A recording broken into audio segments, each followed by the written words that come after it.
This winter, we've been hearing from viewers about high power bills. Lawmakers and state regulators have grown so concerned. In some cases, they're now investigating. In-depth reporter Christiana Ford went to Eastern Kentucky, where people there say they don't know how much longer they can hold out. In the middle of the mountains, on the cusp of the Kentucky and West Virginia border. We saved up to where we could start building ourselves. Is where longtime Pike County natives Della and Gary Tomlin chose to settle down decades ago. This is their home. You know, every nail that is put in this, every board that is put in, every piece of tile that was laid. Over the years, they paid off their home and now in retirement are supporting themselves with a small Social Security and Gary's coal miner disability check. We're on a fixed income. A fixed income that's left them grasping at straws to try to pay their Kentucky Power electric bill, the only option in the region. December the 14th, 547, due by January 16th, 683.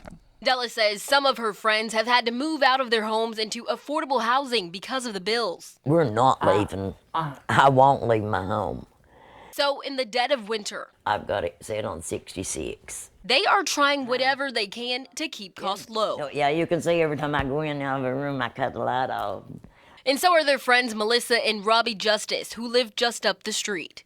It's all the add-ons that they add on. If there's not any changes made and all these prices keep going up, people on fixed income are not going to be able to make it. Purchase power and environmental adjustments, school taxes. $885 for 1 month. How do you pay that on a fixed income? It's a problem people have been complaining about for years, and now the Public Service Commission is investigating, calling on utility companies to submit their comments to try to figure out why these bills are so high. The Public Service Commission is in charge of regulating energy costs across the state. They say regulation that allows power companies to charge customers for the cost of fuel may be to blame. The utilities are kind of off the hook more and more with getting these mechanisms approved that allow those costs to just pass directly on to their customers. Josh Bills, energy manager for the Mountain Association, says fuel costs are also higher when they're in high demand, like during the winter months. It's really hard for folks to get a handle on because it can have really swinging impacts on their energy costs from month to month. Now state regulators are trying to figure out if that method is still the best option. How is that investigation going to translate into help for some of these people who say, hey, I cannot pay my bill? It is something we've got to figure out, and I wish there was an easy answer.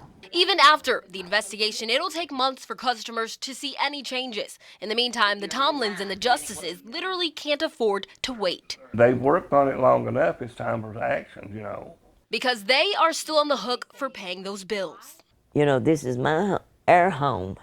We don't owe nothing on it, but yet we're struggling to keep it because we can't afford the bills.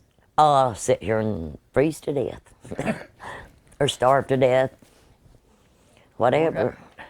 In Pike County, Christiana Ford, Evening Edition. Well, we reached out to Kentucky Power. They told us their rates have not changed or gone up since the last rate increase 2 years ago. On top of colder weather, they blame the volatile cost of fuel due to inflation.